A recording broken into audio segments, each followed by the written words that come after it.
Hello friends, once again welcome to my class, accountancy class. This is 11th class and chapter we will discuss today is that accounting equation. आज हम accounting equation के बारे में discussion करेंगे कि ये accounting equation क्या है, कैसे इसको बनाते हैं. तो before going to the chapter, now we will discuss some basic things.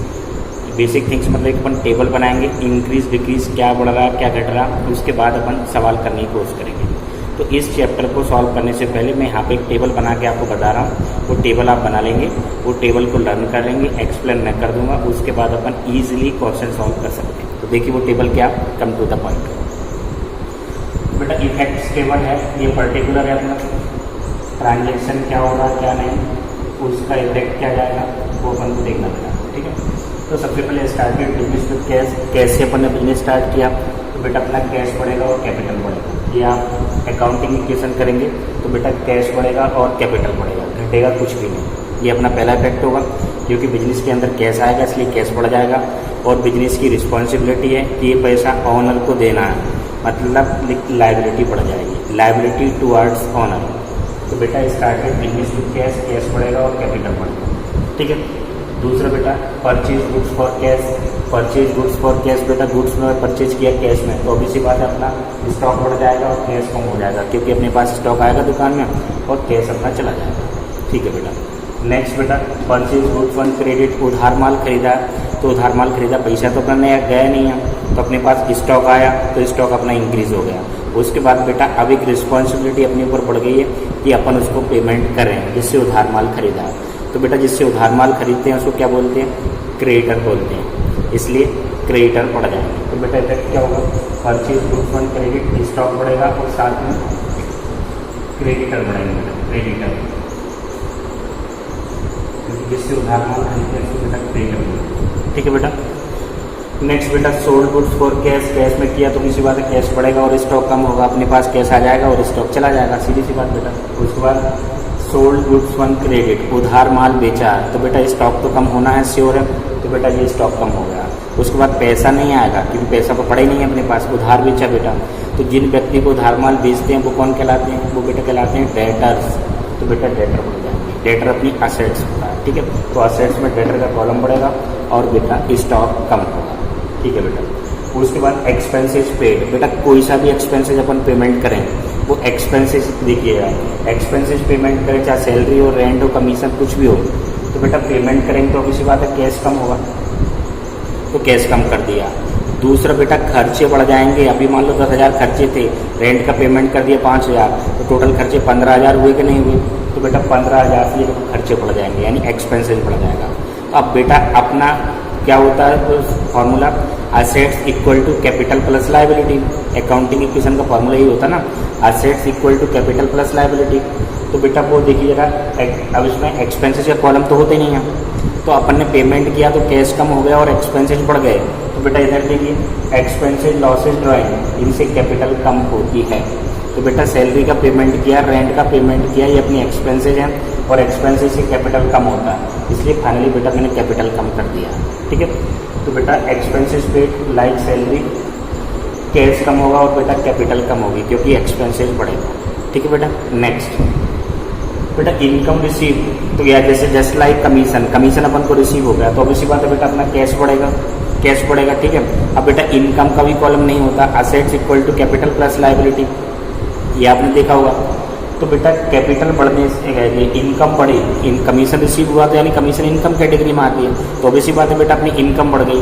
तो इनकम बढ़ गई तो देखो जरा, इनकम गेन प्रॉफिट और एडिशनल कैपिटल, इनसे अपनी कैपिटल बढ़ती है.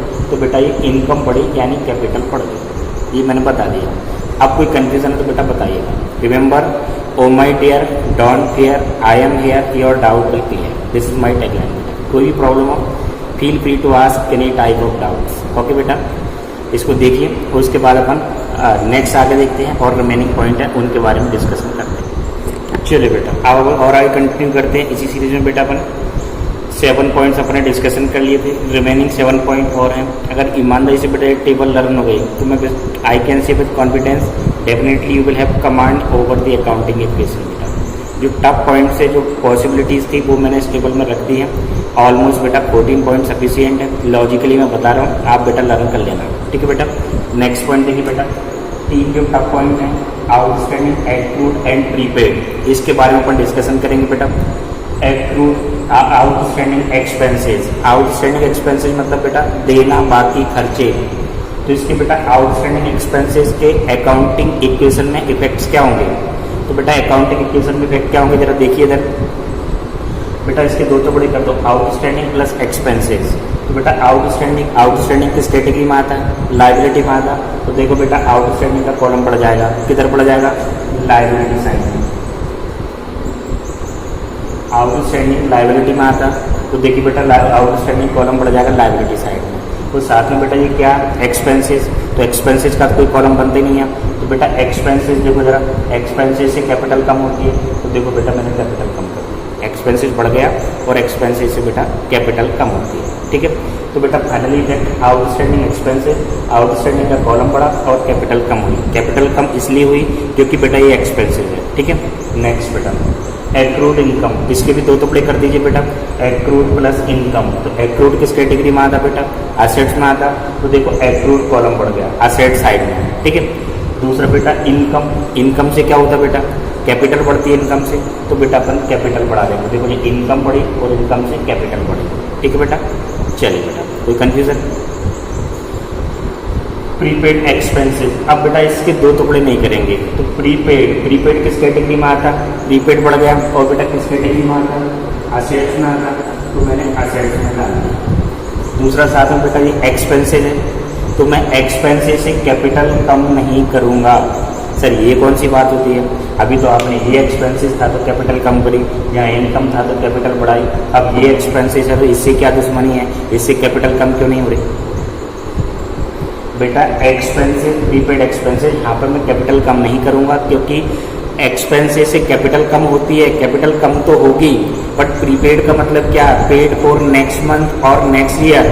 तो बेटा एक्सपेंसेस है तो कैपिटल कम तो होगी बट नेक्स्ट ईयर कम होगी, क्योंकि प्रीपेड का मतलब होता है पेड फॉर नेक्स्ट ईयर। तो सर इस साल क्या करें? इस साल भैया प्रीपेड पेड किया तो कैश गया कि नहीं गया? तो बेटा कैश कम होगा, ठीक है। याद रखिए यहाँ पे कैपिटल कम नहीं होगी, एक्सपेंसेस से कैपिटल कम तो होगी बट बेटा नेक्स्ट ईयर, ठीक है। चलिए बेटा तो प्रीपेड एक्सपेंसेस का फाइनल इफेक्ट, प्रीपेड का कॉलम बढ़ेगा सेट साइड में और बेटा जो कैश है वो अपनी कम हो जाएगी। कैपिटल पे बेटा कोई क्लेम नहीं करेगा, ठीक है बेटा। चलिए अब तो बेटा सिंपल है, तीनों पॉइंट में अगर कोई कंफ्यूजन है तो आराम से सोच लीजिए बेटा, और कोई कंफ्यूजन हो तो कमेंट बॉक्स में मुझे लिख दीजिएगा बेटा, ठीक है। चलिए नेक्स्ट बेटा ड्राइंग्स और गुड्स, तो बेटा गुड्स कम होगा ऑब्वियस सी बात है, और ड्राइंग से बेटा कैपिटल कम होती है। देखो जरा ड्राइंग रिड्यूस कैपिटल, तो बेटा कैपिटल कम कर देंगे, तो ड्राइंग से कैपिटल कम और गुड्स कम, ठीक है। Next depreciation charge on machinery, तो डेप्रिसिएशन का मतलब क्या होता है? मशीन की वैल्यू कम हो जाना। अपन ने यूज़ किया मशीनरी को, उसकी वजह से वैल्यू कम हो गई, तो बेटा मशीन की वैल्यू कम हो गई, एक इफेक्ट। और दूसरा डेप्रिसिएशन अपना एक्सपेंसेस होता है, लॉस नहीं होता, तो एक्सपेंसेस से कैपिटल कम होती है। तो बेटा देखो कैपिटल कम मैंने कर दी, ये एक्सपेंसेस बढ़ा और ये कैपिटल कम कर दी, ठीक है। तो मशीन कम और बेटा कैपिटल कम, यहाँ पे कोई कंफ्यूजन हो तो बताइएगा। डेप्रिसिएशन चार्ज और मशीनरी, डेप्रिसिएशन मतलब बेटा यूज़ करने से मशीन की जो वैल्यू कम हुई उसको अपन डेप्रिसिएशन बोलते हैं, और डेप्रिसिएशन एक्सपेंसेस है, एक्सपेंसेस बढ़ा और एक्सपेंसेस से बेटा कैपिटल कम हुई और मशीन की वैल्यू कम हुई और कैपिटल कम हुई, फाइनल इफेक्ट ये है, ठीक है। नेक्स्ट बेटा ओपन बैंक अकाउंट, बैंक में अकाउंट ओपन करेंगे तो ऑब्वियस बात है बैंक बैलेंस बढ़ जाएगा, अपना अकाउंट खुल जाएगा और अपने पास जो कैश रखा था वो कम हो जाएगा, क्योंकि अकाउंट ओपन करवाते हैं तो कुछ डॉक्यूमेंट्स लगते हैं और 500 या 1000 रुपये उसमें जमा कराना पड़ता है, तब जाके अकाउंट खुलता है। तो जमा कराएंगे तो बैंक बैलेंस बढ़ जाएगा और बेटा बैंक बैलेंस बढ़ जाएगा तो फिर कैश कम हो जाएगा, ठीक है। लास्ट बेटा goods destroy by fire, goods destroy by fire मतलब क्या बेटा? आग लग गई, तो आग लग गई तो बेटा स्टॉक कम होगा, तो स्टॉक कम हो गया, अब इससे लॉस भी तो होगा, तो लॉस होगा तो बेटा देखिए कैपिटल कम या लॉस बढ़ गया। चलिए देखिए कोई कंफ्यूजन बेटा? तो ये सब जो इफेक्ट्स थे ईमानदारी से लर्न कर लेना, चाहे बेटा आप 11th के स्टूडेंट हो या 12th के हो, डेफिनेटली आप अकाउंटिंग इक्वेशन लॉजिकली सॉल्व कर पाएंगे, ठीक है। अब बेटा बताइए क्या कंफ्यूजन है? चलिए बेटा अब कंटिन्यू करते हैं आगे। एक अपन न्यूमेरिकल ले लेते हैं, उस न्यूमेरिकल को अपन जो थ्योरेटिकल कंसेप्ट अपन ने लर्न किया उसको अप्लाई करने की कोशिश करते हैं। देखिए जरा क्वेश्चन को और इसकी तरफ देखिए बेटा। Prepare accounting equation from the following information या फॉलोइंग ट्रांजेक्शन्स बेटा। तो देखिए started business with cash rupees 2 lakh, 2 lakh से बिजनेस स्टार्ट किया तो started business with cash rupees 2 lakh 2 lakh. दूसरा बेटा purchase goods for cash 1 lakh and credit 60,000। बेटा 1 लाख का माल कैश में परचेज किया और 60,000 का माल उधार खरीदा। थर्ड पॉइंट बेटा sold goods for cash rupees 40,000 का स्टॉक अपने सोल्ड कर दिया, वो भी कैश में। और लास्ट पॉइंट बेटा सैलरी पेड रुपीज़ 5,000। ठीक है बेटा, ये तो आप जानते ही होंगे बेटा, assets equal to capital plus liability, ये अपना फॉर्मूला रहता बेटा। ठीक है, तो बेटा सबसे पहले अपन पॉइंट लिखेंगे, यानी पहला वाला पॉइंट पूरा कंप्लीट स्टार्टेड बिजनेस, उसके बाद पूरा पॉइंट लिखना। तो मैंने डॉट डॉट कर दिया ताकि टाइम वेस्ट ना हो बेटा। फर्स्ट पॉइंट लिखने के बाद बेटा ये फॉर्मूला रहता है assets equal to capital plus liability. ठीक है बेटा, इसमें बेटा तो क्या पड़ेगा अपना फर्स्ट पॉइंट में बेटा क्या पड़ेगा, तो इफेक्ट में हाल देता हूँ ताकि आपको समझ में आ जाए। फर्स्ट पॉइंट का इफेक्ट क्या होगा बेटा, कैश पड़ेगा और कैपिटल पड़ेगा, वही होगा बेटा। फर्स्ट पॉइंट का इफेक्ट यही होगा ना बेटा, कैश पड़ेगा और कैपिटल पड़ेगी। ठीक है बेटा, तो कैश अपनी एसेट साइड में आता तो मैंने यहाँ पे लिख लिया 2 लाख, और बेटा कैपिटल लाइबिलिटी में आता तो देखो कैपिटल प्लस लाइबिलिटी, तो कैपिटल ही है तो इस लिख दिया बेटा ये मैंने। ठीक है, उसके बाद बेटा परचेज गुड्स परचेज किया, पूरी लाइन अपन उतार देंगे जो भी है, तो दूसरी लाइन में जो भी उतार दिया, ऐसा कर दिया, डॉट डॉट कर दिया। तो बेटा फर्स्ट ट्रांजेक्शन अपने पास 2 लाख कैश था और 2 लाख कैपिटल थी। अब इसी को बेटा यहाँ पर उठा के लाएंगे, मतलब यहाँ पर कि अपने पास पुरानी पोजीशन क्या थी। तो बेटा पुरानी पोजीशन अपने पास 2 लाख कैश था और 2 लाख अपनी कैपिटल थी, ये बेटा पुरानी थी, 2 लाख कैश 2 लाख कैपिटल। फिर दूसरा इफेक्ट क्या हुआ, परचेज गुड्स है बेटा, गुड्स ऊपर ने परचेज किया है तो इसका इफेक्ट क्या होगा, तो बेटा इफेक्ट में यहाँ पर रखूँगा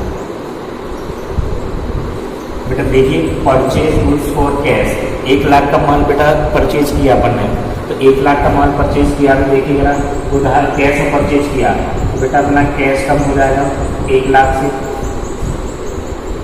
और स्टॉक बढ़ जाएगा बेटा 1 लाख से। कैश कम हो जाएगा 1 लाख से और स्टॉक बढ़ जाएगा बेटा 1 लाख से। ठीक है, और दूसरा एंड क्रेडिट बेटा 60,000 का माल अपन ने खरीदा तो बेटा उधार खरीदा तो क्रेडिटर बढ़ जाएंगे बेटा और स्टॉक बढ़ जाएगा 60,000। तो बेटा सेकंड पॉइंट के 2 मैंने इफेक्ट रख दिए। अब इन्हीं को बेटा मुझे चीज में दिखाना होगा। ठीक है, तो बेटा कैश 2 लाख का, तो 1 लाख कैश कम करूँगा तो 1 लाख बचेगा।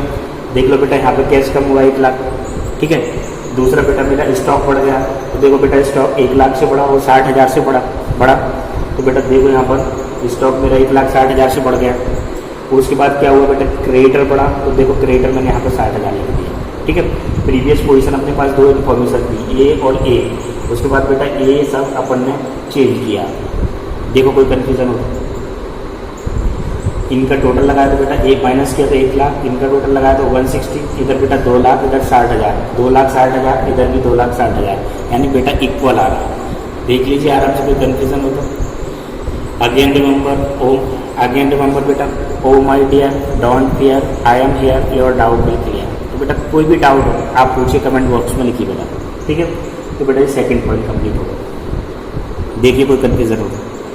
उसके बाद बेटा third point sold goods for cash, बेटा नगद माल बेचा तो इसके इफेक्ट क्या होंगे, तो देखिए जरा यहाँ पर नगद बेचा ना, तो बेटा कैश अपने पास आ जाएगा और स्टॉक चला जाएगा।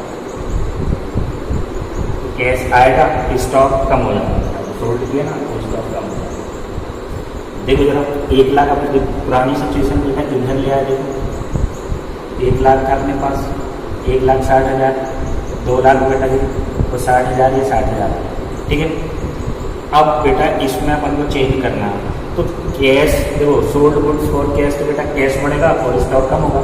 तो देखो 40,000 मैंने कैश बढ़ाया, 1 लाख था तो 140 होगा। स्टॉक बेटा मैंने कम किया तो 120, इधर कुछ भी चेंज नहीं हुआ, इधर कुछ भी चेंज नहीं हुआ, तो बेटा सेम टू सेम अमाउंट मैंने उतार दिया। ठीक है, ठीक है बेटा, चेंज मुझे सिर्फ दोनों का करना, तो मैंने दोनों चेंज कर दिए, एक प्लस कर दिया, एक माइनस कर दिया। चलिए